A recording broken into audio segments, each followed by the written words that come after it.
Welcome back. We welcome to the show today UBC Dietetic Intern Courtney Gault. Thank you for being here today. Hi, Susan. Thank you for having me here You're today. You're very welcome. We're talking about milk. Sometimes you hear about it in the news. Is cow's milk safe? Is cow's milk good for you? Should you find an alternative like some of the alternatives that you can see in front of you here? What's the word on cow's milk? So a lot of people think, as you were saying, and they have this myth out there that cow's milk isn't good for you and that you shouldn't be drinking it. And I'm here today to say that that is just a myth and that cow's milk is actually a very safe and nutritious beverage choice. Okay.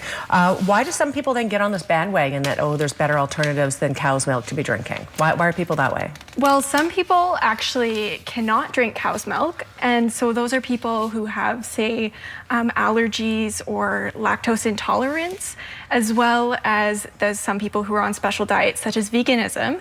And for them, there's a plethora of milk alternatives out there to choose. And there's some super important tips to keep in mind when you're choosing a milk alternative. So for example, looking at the soy milk here, we want to make sure you're getting a product that's fortified. So looking at the front of the label, you want to look for the word fortified. And then the second very important thing to keep in mind is that the product is unsweetened. And this is to make sure that we're reducing the added sugars that we have in our diet. Okay.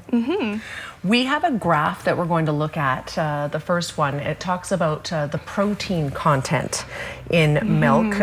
So we can see here that really there's more protein in cow's milk than in a lot of the other alternatives. Definitely. So cow's milk is actually a great and inexpensive source of protein. And so for 1 cup of cow's milk, there's 8 grams of protein, which is about the same as a 1/4 cup of canned tuna. And this is about half a serving of meat and alternatives on Canada's food guide. So a super great source of protein. And if you compare it to the milk alternatives like the super popular almond milk or coconut milk, you can see that they only have 1 gram or less of protein per cup, which is really insignificant. I think, and I don't think I just speak for myself, basically when you talk about milk, you always think about getting calcium. That's what I think of. I don't think of protein. So I think that it's good to sort of talk about that it's a high source of protein, which is something we need a lot of in our diet. Definitely.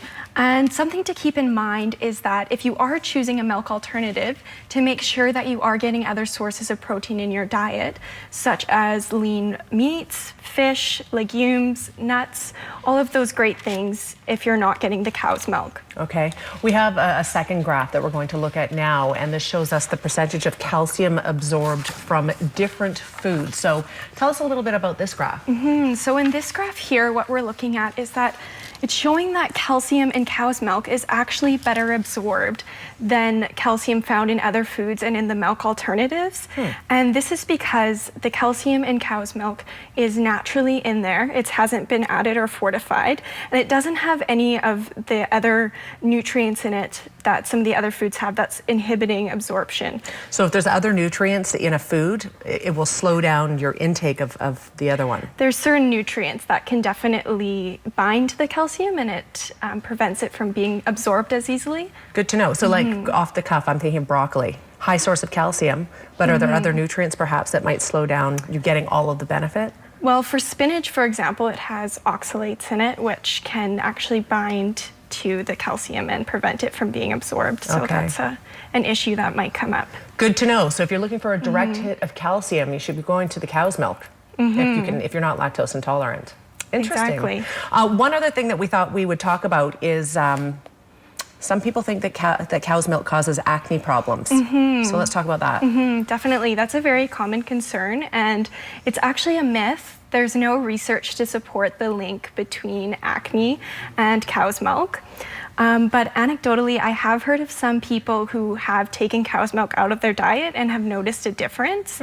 And so in the end, it's definitely personal experimentation and kind of figuring out what works best for you. And if in the end, maybe a milk alternative is what you choose, just making sure you follow the tips I mentioned before. Fantastic. Is there anything else you want to add? This has been very informational today. One other thing is just that with the milk alternatives, since the calcium and vitamin D has been added, the calcium sometimes can form crystals and sink to the bottom. So before drinking, make sure you give it a good shake.